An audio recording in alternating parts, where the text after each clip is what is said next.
So இப்போ வந்து நம்ம சிகேஐடி எக்ஸாம் வந்து ரீசெண்டாக நான் கிளியர் பண்ணேன். அதை வந்து நம்ம எப்படி வந்து இதில் டிஸ்கஸ் பண்ணலாம், எப்படி கிளியர் பண்ணேன், என்னோடய எக்ஸ்பீரியன்ஸை நான் வந்து ஒன்று ஒன்றா ஷேர் பண்ணுறேன். ஸோ அதை வச்சு நீங்கள் வந்து யாரும் சிகேஐடி எக்ஸாமுக்கு கிளியர் பண்ணுறவங்க இந்த வீடியோவை வந்து பயன்படுத்திக்கோங்க. ப்ளஸ் இதில் வந்து நானும் இன்னும் சிகேஐடி எக்ஸாமுக்காக ப்ரிப்பேர் பண்ணுறவங்களுக்கு ஹெல்ப் பண்ணலான்ற ஒரு முடிவில் இருக்கேன். வேணுன்றவங்க கீழே இருக்க நம்பருக்கு கால் பண்ணுங்கள். ஸோ வந்து எல்லாருக்கும் உங்களுக்கு தெரிஞ்ச மாதிரி ஸோ டோட்டலாக 16 கொஷின்ஸ் இருக்கும், 16 கொஷின்ஸ் இருக்கும். 16 questions we have to answer it, then only we can clear the exam. So if you are missing or skipping some questions also no issue, that pass mark is only 66%. So these are the 16 scenario based questions we have to prepare before attending this CKED exam.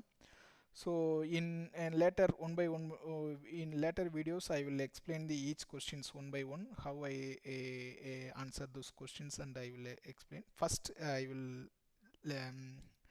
just in this video I will give the overview of all 16 questions. What are the concepts or topics you need to prepare before going for the CKED exam.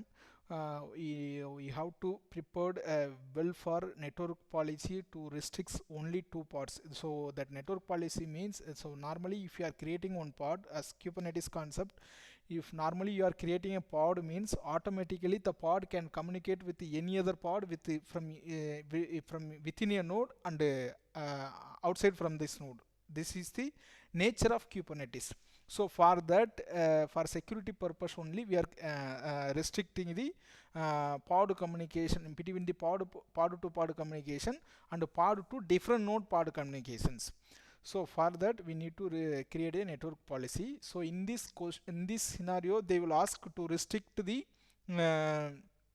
communication between only 2 parts, like that they will ask questions.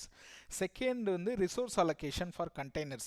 Resource allocation for containers னா இதில் என்னன்னா, இந்த கண்டெய்னர்ஸுக்கு வந்து இந்த ரிசோர்ஸை வந்து allocate பண்ணுங்கன்னு சொல்லுவாங்க. So அந்த based on that we can resource கோட்டான்ற ஒரு இதில் நீங்கள் எடுத்துகிட்டு போயிட்டு நீங்கள் வந்து ரிசோர்ஸை வந்து அலோகேட் பண்ணணும். தேர்டு வந்து ரிசோர்ஸ் கோட்டா வித் லிமிட் ரேஞ்சை பற்றி கேட்டிருப்பாங்க. ஒரு லிமிட் ரேஞ்ச் கொடுத்துருப்பாங்க ஒரு நேம் ஸ்பேஸில். அந்த லிமிட் ரேஞ்சை வந்து 360 கொடுத்துருப்பாங்கன்னு நினைக்கிறேன், 360 340 கொடுத்துருப்பாங்க. ஸோ அந்த லிமிட் ரேஞ்சில் இருந்து இந்த ஒரு நேம் ஸ்பேஸ்க்கு லிமிட் ரேஞ்சு 360 வச்சுக்கோங்களேன், அதில் வந்து 50% வந்து நீங்கள் அசைன் பண்ணுங்கன்னு சொல்லியிருப்பாங்க. அப்போ 180 வந்து நீங்கள் அசைன் பண்ணணும் மெமரி. அதாவது மெமரி வந்து லிமிட் வந்து 180, அவங்க வந்து இதுவும் கொடுத்துருப்பாங்க. ரெக்வஸ்ட் வந்து லிமிட் வந்து 360, ரெக்வஸ்ட் வந்து 160 வந்து நீங்கள் அசைன் பண்ணணும். அந்த மாதிரி ஒரு கொஸ்டின் கேட்பாங்க. அடுத்து வந்து ரெடினஸ் ப்ரோப். உங்களுக்கு தெரியும் ரெடினஸ் ப்ரோப்ன்றது ஹெல்த் செக் தான், HTTP ஹெல்த் செக்கு, அது கிரியேட் பண்ணணும். அடுத்து என்விரான்மெண்டல் வேல்யூவில் வந்து இதுதான் Kubernetes சீக்ரெட்ஸ் தான் கேட்பாங்க. சீக்ரெட்ஸ் எக்ஸாக்ட் கொஷின்ஸ் அதை நான் வந்து ஒரு தடவை இந்த சிகேடி எக்ஸாமில் கேட்குற சீக்ரெட் கொஷினை வந்து எக்ஸாக்டாக தனியாக ஒரு வீடியோவில் போகிறேன் உங்களுக்கு.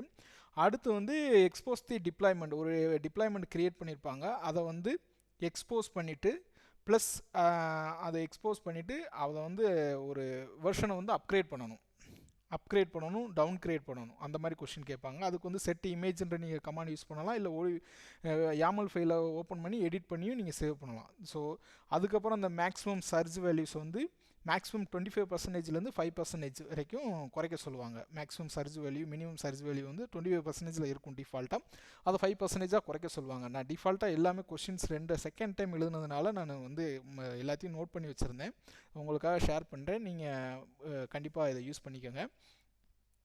அடுத்து 8வது கொஷின் வந்து ஒரு டாக்கர் பில்ட் பண்ணணும், அதை சேவ் பண்ணணும். இதுதான் அடுத்த கொஷின். அடுத்து 9வது கொஷின் வந்து ஏபிஐ டிப்ரிகேஷன். இது வந்து இந்த கொஷின்ஸ் வந்து வைஸ் வர்ஸாக மாறலாம். நான் வந்து 9th அடுத்து உங்களுக்கு வந்து 13 14 கேட்கலாம், ஆனால் சேம் ஃபார்மேட்டு தான் வரும் 16 கொஷினுமே. ஏபிஐ டிப்ரிகேஷன் எடுத்துக்கிட்டிங்கன்னா உங்களுக்கு வந்து